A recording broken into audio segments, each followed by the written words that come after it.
முக்கியமான விஷயம். அவர் ஒரு சகோதர பள்ளியை சேர்ந்தவர். எங்களுடைய நாட்டினுடைய விளையாட்டுத்துறையின் கௌரவ அமைச்சர் எங்களோடு இருக்கின்றார். அவருக்கும் நாங்கள் ஒரு சகோதர பள்ளியில் அமைந்த ஒரு பாடலை நாங்கள் கொடுக்கலாம் என்று யோசிக்கிறோம். காலக்கிரமத்திலே அந்த செயற்பாட்டை நாங்கள் மேற்கொள்ளலாம். முக்கியமாக இந்த நிகழ்ச்சியிலே அடுத்த பாடலை பாடுவதற்கு உங்களோடு வரப்போகின்ற அந்த பாடகியை அறிவிப்பதற்காக எங்களுடைய யாழ் மாவட்ட இசை கலைஞர் சங்கத்தினுடைய செயலாளரும் பிரபல அறிவிப்பாளருமான அன்புக்குரிய திருமாறன் அவர்களை மேடைக்கு வருமாறு அழைக்கின்றேன். ஒரு காலகட்டத்திலே இவருடைய குரலை கேட்பதற்காக கேபி ரேடியோவை தூக்கி கொண்டு நாங்கள் கவரேஜுக்கு தெரிஞ்ச காலம் கொண்டு இருக்கு இல்லையா? எங்க தனு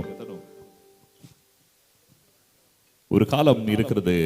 2000க்கு முற்பட்ட அல்லது 95, 96களிலே ஒரு வானொலி ஒன்று இயங்கியது. எதை சொல்கிறேன் என்று உங்களுக்கு தெரியும் நான் நினைக்கின்றேன்.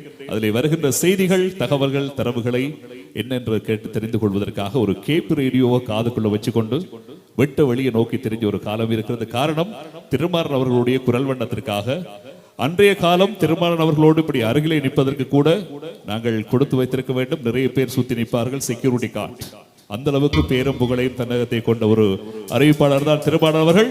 இந்த காலத்தில் எங்களோடு இணைந்து இசை மேடைகளிலே பயணித்துக் கொண்டிருப்பது பெருமை. எப்படி ஃபீல் பண்றீங்க?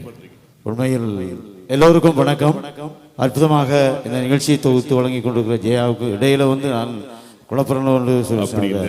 உண்மையா அந்த நேரத்தில் நாங்கள் இடம்பெயர்ந்து நகர்ந்து கொண்டிருக்கிற போது எங்களோட முரளியனை நாங்கள் எல்லாம் எப்படியெல்லாம் இருந்தாங்க இப்ப நினைச்சு பார்க்கிறேன்.